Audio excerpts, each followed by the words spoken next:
A 56-member nation group, the Commonwealth, and human rights activists have all called on Uganda to release opposition politician Dr. Kizza Besigye, saying his detention undermined democracy and human rights. Civil rights organizations have announced plans to stage demonstrations at Kenya's parliament buildings and the Ugandan embassy to demand the immediate release of Dr. Besigye and other political prisoners. Ben Kirui has more. The continued detention of Uganda's opposition leader Dr. Kizza Besigye has sparked mounting criticism, with Commonwealth nations and civil society groups from across the region uniting in calls for his immediate release. Speaking in Nairobi, activists from Uganda, Kenya and Tanzania condemned the alleged abduction and rendition of Besigye and his ally Haj Obied Lutale, labeling it a blatant violation of international human rights laws and extradition treaties. Despite the Supreme Court decision and legal applications for the release of Kizza Besigye, Haj Obied Lutale, lawyer Aaron Kizza, and others, Ugandan authorities have disregarded court orders and continue to arbitrarily deprive them of their liberty. We call on the Ugandan authorities to immediately release Kizza Besigye, Haj Obied Lutale, Aaron Kizza, and others who are unlawfully detained. Dr. Besigye's health has deteriorated rapidly due to a hunger strike protesting his detention.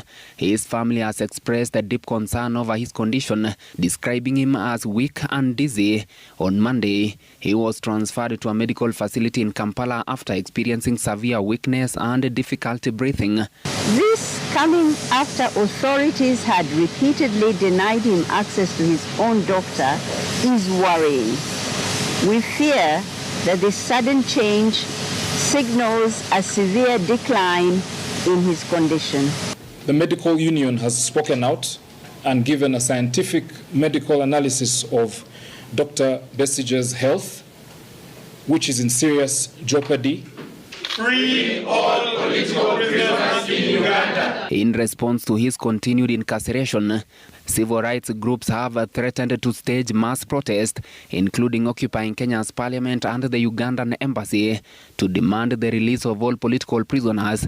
That, it is only one doctor that is being detained, and this can happen to any professional. We must come out strongly. We are asking Medical Association, we are asking PSK, we are asking Uganda Medical Association, we are asking all the unions and all the bodies that the time to speak is now, and the time to stop all these illegalities is now. I would like to implore for the East Africans and the citizens in particular to understand that we need to unite against such abductions, because leaders have to understand to be critical, to be a political opposition member is not a crime. The Commonwealth, through its Secretary General Patricia Scotland, has also urged the Ugandan authorities to free Besigye immediately and ensure he receives the highest standard of medical care.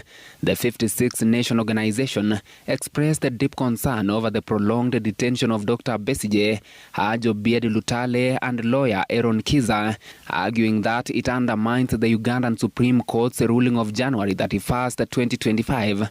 Meanwhile, in a lengthy statement on X, Uganda's President Yoweri Museveni dismissed the public outcry, criticizing Ugandans for focusing on Besigye's detention, which he termed a non-issue. You didn't respond to the point of... Ben Kirui, Citizen TV, Nairobi.